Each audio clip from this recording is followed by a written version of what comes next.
Hey guys, welcome to the channel. It's Jack with Stronghold Strength and Conditioning. And today, we're gonna teach you how to fix those knock knees, what they are, why they're happening, and how to address them. But before we get into that, if you want more mobility solutions, nutrition tips, and workouts, make sure that you take a moment and hit that subscribe button so you don't miss out on future content like this. Ready? Let's dive into it.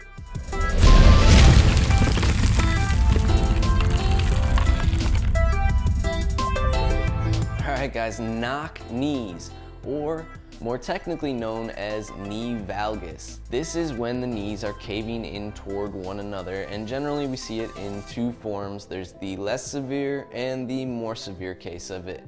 The less severe generally being when we're going down into a squat and see those knees caving in toward one another, almost like they're being sucked into a black hole. The more severe case is simply when you chronically have that inward knee angle from the hip. And both of these can cause some pretty bad issues at the knees themselves over time, specifically if they're not currently already causing issues.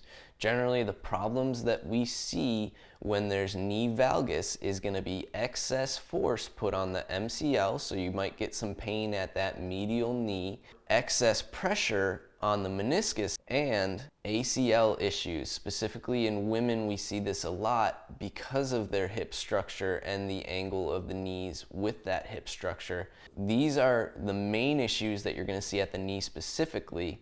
Down below that, your knee valgus might actually be causing foot and ankle issues. This can also be a reverse cycle. So if you've had injuries at the foot and ankle that have altered your mechanics at the foot and ankle, that could also be playing upstream into your knee valgus. So in order to understand where this is all occurring to begin with, assuming that you've never had a past injury to the foot or ankle, it's important to look up at the hip first. Generally, where we want to look are the glute med and glute min. If there is weakness at the glute med and glute min, that means our bodies are unable to create the torque necessary to create stability necessary at the hip, specifically when squatting, but even when standing, you should be able to feel that external rotation and torque at the hip in place. If that's not there, generally what we see is an over tightening of the adductors and even some overworking or overcompensation at the hip flexors, specifically TFL. Inside of that, we might see a little bit of weakness at the psoas, or the hip flexors that are a little bit deeper in our body. When we are unable to create that torque at the hip, it actually weakens the structure of our ACL. So this was my ACL, my middle finger over my index finger, and you guys can try this right along with me. Inside my knee capsule, I'm going to cap it with my left hand. When that knee internally rotates, you'll notice that your fingers actually get unraveled and unwrapped, making that structure weaker. Now, if you take that same structure and you externally rotate the hip, you'll feel those fingers actually tightening up on one another, which is the same thing that happens inside your knee, creating greater stability at the knee. So not only does the external rotation create greater torque and stability at the hip, but it also plays into that knee stability directly, which is why we see a lot of knee injuries, specifically in those women soccer players who are cutting and changing direction a lot and don't have that stability to begin with. So if I'm unable to externally rotate my hip from the glute med and glute min and actually feel that flex from my core going down into the floor through my foot all the way, my foot and ankle are actually collapsed into my inside arch. Now this is due to an adaptation of my body that actually rotates the tibia in my leg.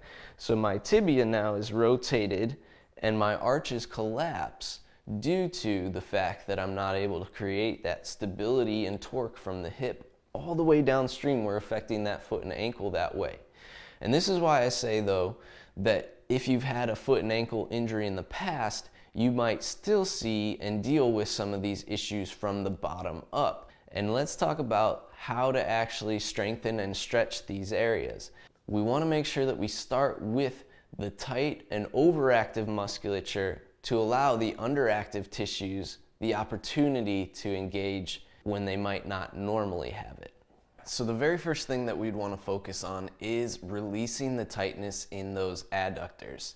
And this is a pretty simple move that you can do pretty much anywhere. You will want a mat, maybe a carpet underneath your knees just to make it a little more comfortable on you though.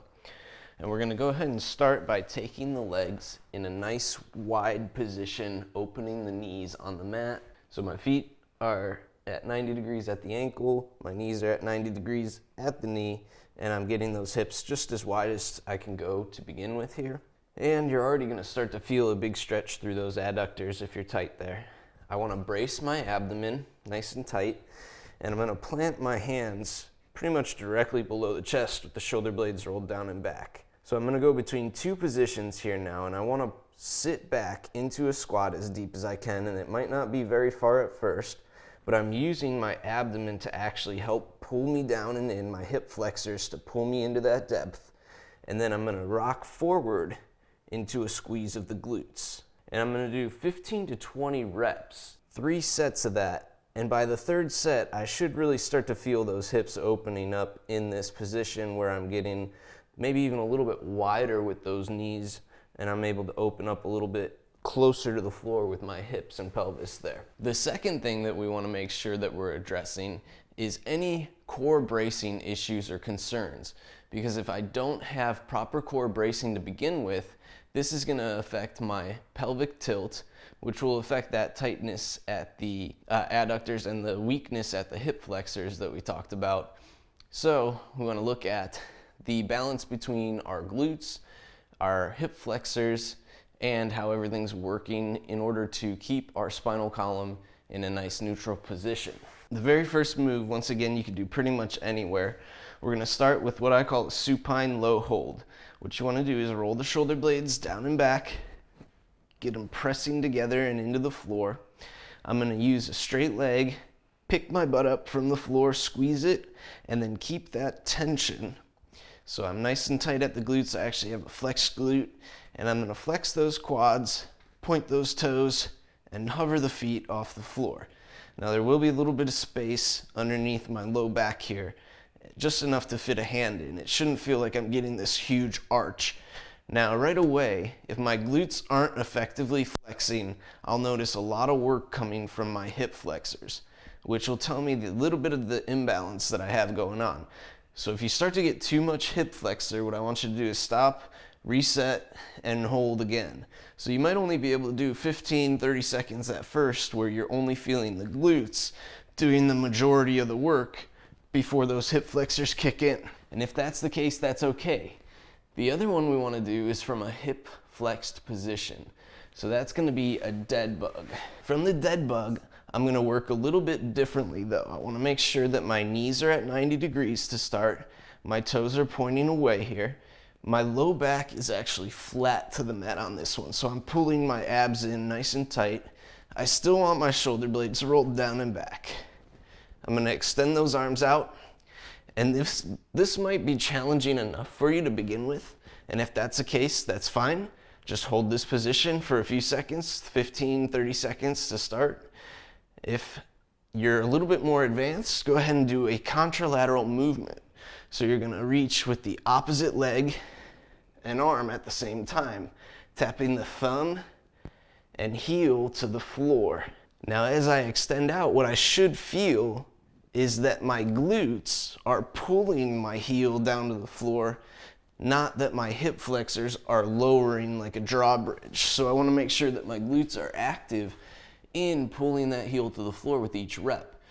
And I would also do about 15 to 20 reps there, trying to make sure that I'm keeping myself active through the core and able to maintain that with some endurance. Now you might find that as you're addressing these core issues that you start to feel your body cramp or tighten up right out here toward the what most people would think was their IT band.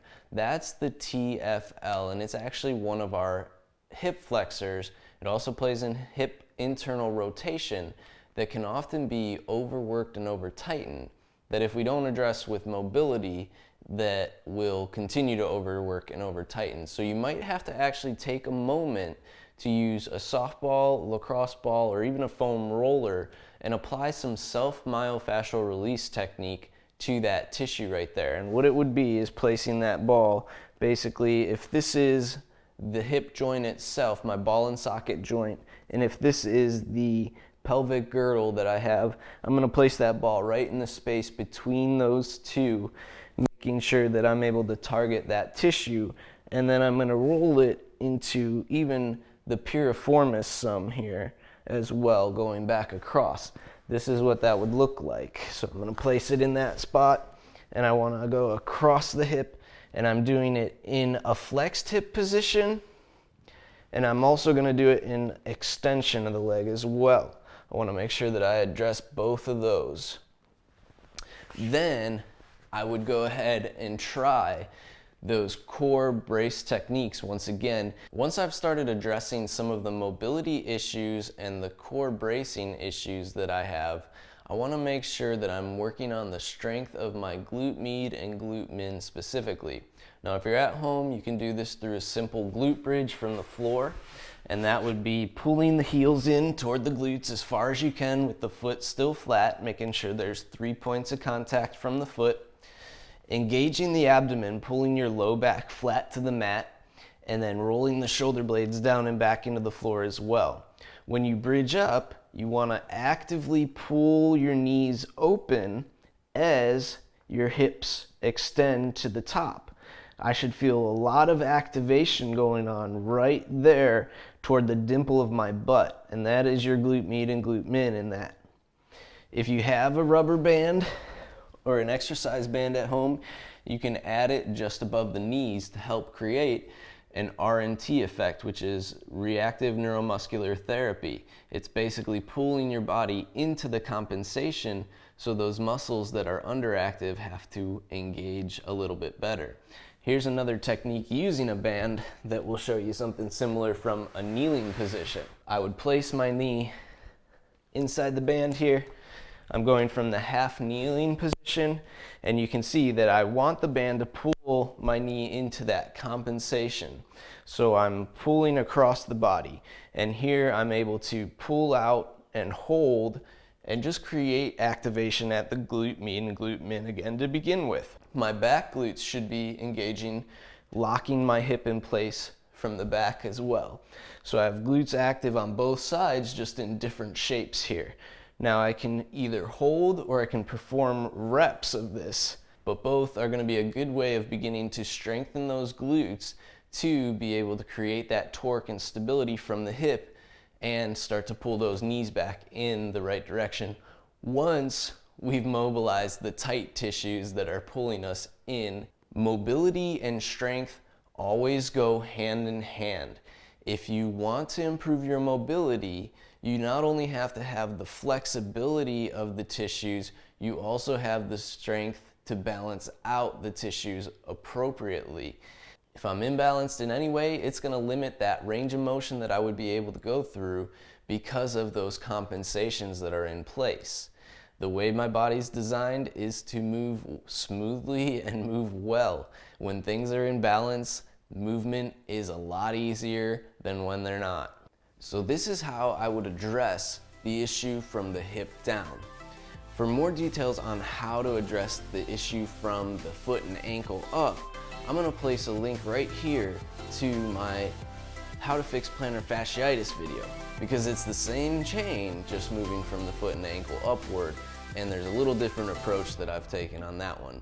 So make sure you take a moment, watch that video, check that out so you can see how the chains actually overlap and how all these things will come together to really start to help you get that natural alignment for your body. If you guys like this video, make sure you let me know by clicking that like button down below and share it with a friend. You know they need this help. Leave a comment letting me know something that you didn't realize was happening with your knee valgus or your knock knees that I just helped you out with today. Or if you have any questions that you want answered, make sure you put those down below as well, because I love getting questions and answering them for you. I want to know what you want to know. And if you haven't already, make sure you take a moment and click that subscribe button so you don't miss out on future mobility, nutrition, and workouts. You'll love it, I promise. Lastly, if you guys want something more tailored, if you want some direct help with the issues or concerns that you're having, make sure you take a moment and stop by the website, fill out that online coaching inquiry, and we'll get you headed in the right direction in no time. I want to thank you guys for watching today. We'll see you next time.